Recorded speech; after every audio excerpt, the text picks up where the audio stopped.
ಇಂದು ಮಾಜಿ ಪ್ರಧಾನಿ ಅಟಲ್ ಬಿಹಾರಿ ವಾಜಪೇಯಿ ಅವರ ಪುಣ್ಯ ಸ್ಮರಣೆ. ಇಂದು ದೇಶಾದ್ಯಂತ ಎಲ್ಲ ರಾಜ್ಯಗಳ ಬಿಜೆಪಿ ಕಚೇರಿಗಳಲ್ಲಿ ಅಟಲ್ ಸ್ಮರಣೆ ಕಾರ್ಯಕ್ರಮವನ್ನು ಆಯೋಜಿಸಲಾಗಿದೆ. 2018ರ ಆಗಸ್ಟ್ 16ರಂದು ಅಟಲ್ ಬಿಹಾರಿ ವಾಜಪೇಯಿ ನಿಧನರಾದರು. ವಾಜಪೇಯಿ ಅವರ ಪುಣ್ಯ ಸ್ಮರಣೆಯ ಸಂದರ್ಭದಲ್ಲಿ ದೆಹಲಿಯಲ್ಲಿರುವ ಅಟಲ್ ಬಿಹಾರಿ ವಾಜಪೇಯಿ ಅವರ ಸ್ಮಾರಕ ಸದೈವ ಅಟಲ್ಗೆ ರಾಷ್ಟ್ರಪತಿ ದ್ರೌಪದಿ ಮುರ್ಮು, ಉಪರಾಷ್ಟ್ರಪತಿ ಸಿಪಿ ರಾಧಾಕೃಷ್ಣನ್ ಮತ್ತು ಪ್ರಧಾನಿ ನರೇಂದ್ರ ಮೋದಿ ಭೇಟಿ ನೀಡಿ ಶ್ರದ್ಧಾಂಜಲಿ ಅರ್ಪಿಸಿದರು. ಮಾಜಿ ರಾಷ್ಟ್ರಪತಿ ರಾಮನಾಥ್ ಕೋವಿಂದ್, ರಾಜ್ಯಸಭೆಯ ಉಪಸಭಾಪತಿ ಹರಿವಂಶ್, ಲೋಕಸಭಾಧ್ಯಕ್ಷ ಓಂ ಬಿರ್ಲಾ, ರಕ್ಷಣಾ ಸಚಿವ ರಾಜನಾಥ್ ಸಿಂಗ್, ಮಾಜಿ ಉಪರಾಷ್ಟ್ರಪತಿ ವೆಂಕಯ್ಯ ನಾಯ್ಡು, ದೆಹಲಿ ಮುಖ್ಯಮಂತ್ರಿ ರೇಖಾ ಗುಪ್ತಾ, ಬಿಜೆಪಿ ರಾಷ್ಟ್ರೀಯ ಅಧ್ಯಕ್ಷ ನಿತಿನ್ ನಬೀನ್ ಈ ಸಂದರ್ಭದಲ್ಲಿ ಉಪಸ್ಥಿತರಿದ್ದರು. ಸ್ಥಳದಲ್ಲಿ ಸರ್ವಧರ್ಮ ಪ್ರಾರ್ಥನೆ ಏರ್ಪಡಿಸಲಾಗಿತ್ತು. ಅಲ್ಲದೆ ಅಟಲ್ ಬಿಹಾರಿ ವಾಜಪೇಯಿ ವಿರಚಿತ ಕೃತಿಗಳ ಗಾಯನದ ವ್ಯವಸ್ಥೆಯನ್ನು ಸಹ ಮಾಡಲಾಗಿತ್ತು. 1951 में जनसंघ और उसके बाद 1980 में भाजपा के संस्थापक सदस्य थे. पार्टी की स्थापना होने के साथ ही वे इसके पहले अध्यक्ष भी रहे.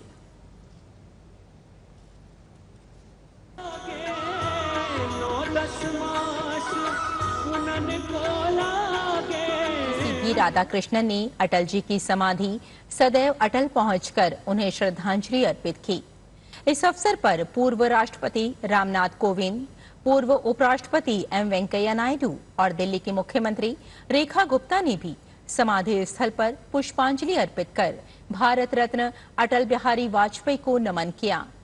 मध्य प्रदेश के ग्वालियर में जन्मे अटल बिहारी वाजपेयी 3 बार देश के प्रधानमंत्री रहे. उन्हें वर्ष 2015 में 16 अगस्त 2018 को नई दिल्ली में उनका निधन हुआ.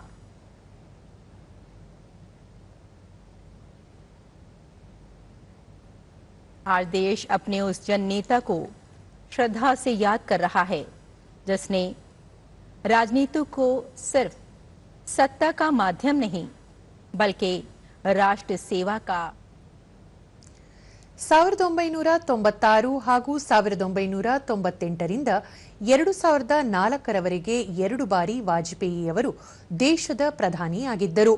ಕವಿ, ಸಾಮಾಜಿಕ ಹೋರಾಟಗಾರರು ಆಗಿದ್ದ ಅಟಲ್ ಬಿಹಾರಿ ವಾಜಪೇಯಿ ಅಜಾತ ಶತ್ರು ಎಂದೇ ಜನಮಾನಸದಲ್ಲಿ ಖ್ಯಾತಿ ಪಡೆದಿದ್ದಾರೆ.